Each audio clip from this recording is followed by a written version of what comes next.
വാഹന പരിശോധനയ്ക്കിടെ പോലീസുകാരനെ കാറിടിച്ച് തെറിപ്പിച്ച കേസിൽ കാറിലുണ്ടായിരുന്ന യുവതിയെ ചോദ്യം ചെയ്യാൻ പോലീസ് പ്രതിയാക്കുന്ന കാര്യത്തിൽ ഇതിനുശേഷം തീരുമാനമെടുക്കും. കേസിലെ പ്രതികളായ കൊല്ലം വെള്ളിമൺ സ്വദേശികളായ ഷംനാഥ്, ഇർഷാദ് എന്നിവരെ കൊല്ലത്തുനിന്ന് പോലീസ് പിടികൂടിയിരുന്നു.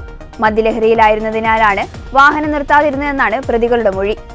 കാറിൽ ലഹരി വസ്തുക്കൾ സൂക്ഷിച്ചിരുന്നോ എന്നതിൽ വിശദമായ പരിശോധന നടത്തും.